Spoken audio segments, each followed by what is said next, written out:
guess that Corvette is very special. That's because it's being sold as one of three. That is a 1956 serial number one. It's pulling up onto the block right now because three cars are being sold as one lot.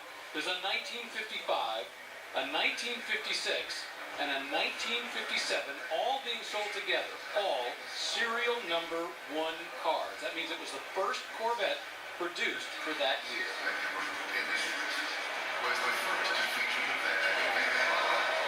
Jeff Gordon, these Corvettes were a bit before your time, but still, the cars that America loves, these two-seaters, this is where it all started.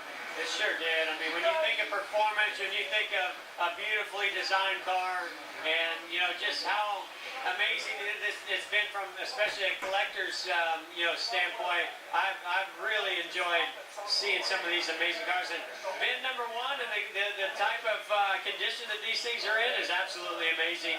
And I'm wondering if we're going to get Rick Hendrick's attention on any of these. He sure does like those serial number one Corvettes. All right, Roy Sinor, Corvette expert for Barrett Jackson, the Corvette expert, about to address the crowd. Probably the only collection of the 55 white car is the first V8 Corvette ever built, VIN number one. The 56 is the first 2.4 Corvette ever built, period. The 57 is the first 283 V8 ever released to the public, period. In a passenger car, a station wagon, anything. That is the first 283 V8. It's a 2.4 car. These cars are all known cars. I have personally verified the VIN number on every frame here. They are the VIN 1, 55, 56, 57 cars. You'll never see another set of them again. They're not going to be split up. They're being sold as one number.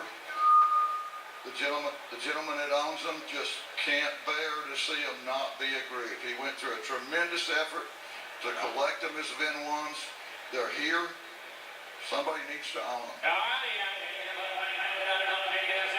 This V8 powered 1955 is actually the beginning of a real performance for Corvette. So you might wonder, how much extra money do they charge going from the 6 to the 8? Well, $135.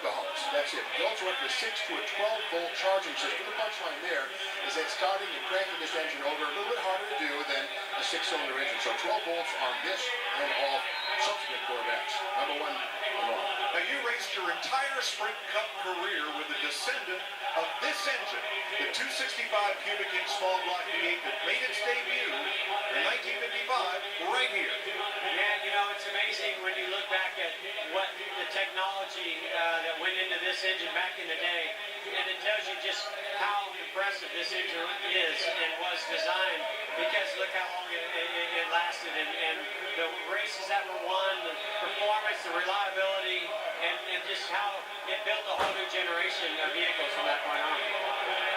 Yeah, to that point, let's give the hats off to Ed Cole and Harry Barr, two GM engineers who were the men behind this small block Chevrolet back in 1955. And we should point out that these three cars being sold as a block, you see Rick Hendrick bidding on the right, do have a reserve. There are very few reserve cars here at Barrett Jackson. The reserve means there's a minimum price that it can be sold for. When it reaches that point, the reserve will be lifted.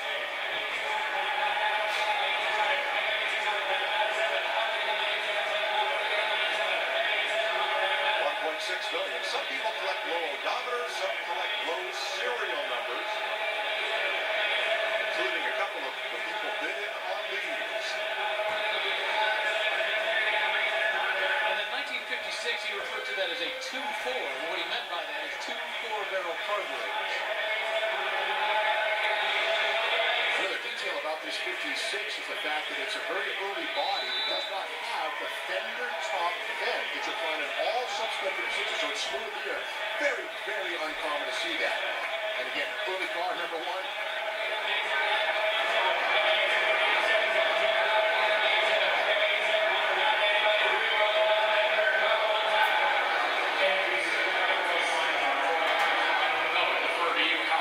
Reserve, we understand, has been lifted. as the reserve has been lifted.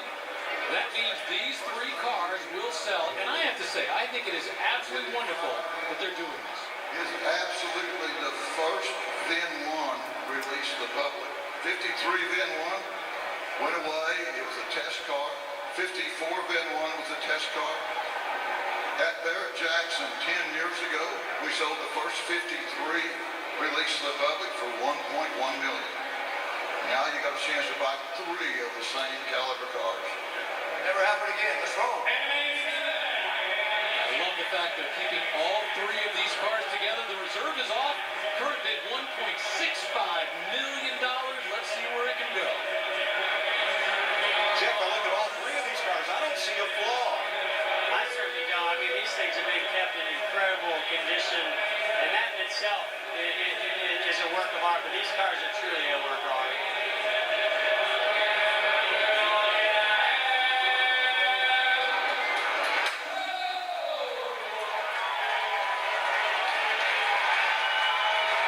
Rick Hendrick, up in the skybox, NASCAR owner, a man who collects cars and who most specifically has a collection of VIN number 1s, has purchased those, and the great thing is it's going to go to a great collection. So, Jeff, Rick buys the serial number 1 Corvettes. Are you the least little bit surprised? I mean, I'm a little surprised because, you know, I spend days with him here, and he's like, oh, I'm not really looking for anything. I'm not planning on buying anything. But I got to say, when I saw VIN number 1, VIN number 1, VIN number 1, it made me think of him, and I had no idea he was going to do that. So he just made me look really good, but I'm not surprised because he loves his Corvettes, and he's got, in my opinion, I don't know. I'd like to know what else is out there, but it'd be hard-pressed to find a better Corvette collection than Rick Hendrick's. Fantastic collection, and it just got a whole lot better.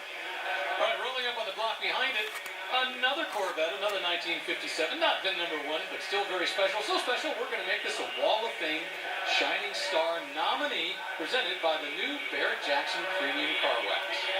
Well, this one has the fuel injection, of course. 1957, GM was first American car maker to introduce mechanical fuel injection. Rochester made it. Of course, Rochester owned by General Motors. This has a 3-speed manual transmission, not the 4-speed you would expect. And you got to remember, the 4-speed didn't arrive until very late in the production year. So this is correctly restored, fueling 3-speed. Jeff, I hate to put you on the spot, but have you ever driven one of these older straight-axle Corvettes? No, I've driven maybe some late 60s, but I've never driven one of these. I don't know if Rick lets anybody drive them, but now he's got 3 beautiful ones. I might have to go ask him to see what it's like. There you go. They're a little like ox carts with the live axle rear end compared to the IRS Corvettes and the later ones like you've owned and driven. But gosh, what beauties, considering that everything else on the road in 1957 was bigger, longer, taller, wider. These things cut a wide path. You know, I'm just always blown away when I see a lot of these older cars and the amount of effort and energy went into building every bumper, every part and piece. And you just don't see, you know, the technology and the quality of the way cars are built today is very efficient and very performance-based and very beautiful, but it's just nothing quite like the way the cars used to be built in the 50s and even some before then. And it's very special to get a chance to see it up close. That's why we love them, and that's why we collect them. Thanks for joining us. Look forward to seeing you in the booth in Daytona here in just a week or so. I can't wait. I think Daytona is just around the corner. It's exciting. Can't wait to work with you all year long. I think the fans are going to have a lot to be excited about in this new season in 2016. We're going to enjoy it. Thanks, Jeff Gordon. And up on the block right now, another Corvette. It's Corvette o'clock here at Barrett Jackson, but all of these so very special. This one in 1955. This is a Corvette with a 265 cubic inch, 195 horsepower V8.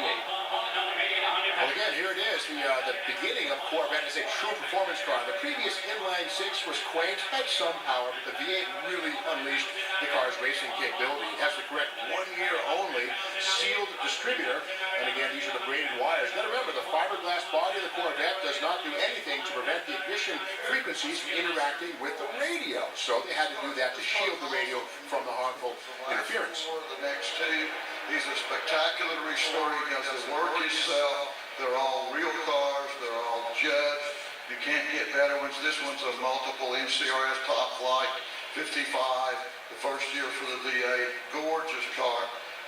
Can't say much else. George does good work, believe me.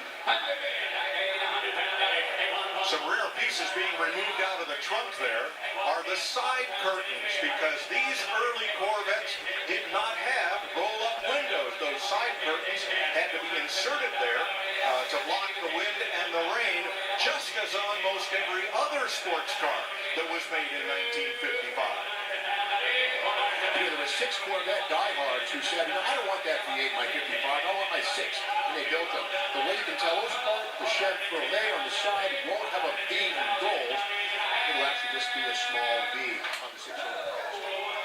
Only 700 Corvettes built in 1955.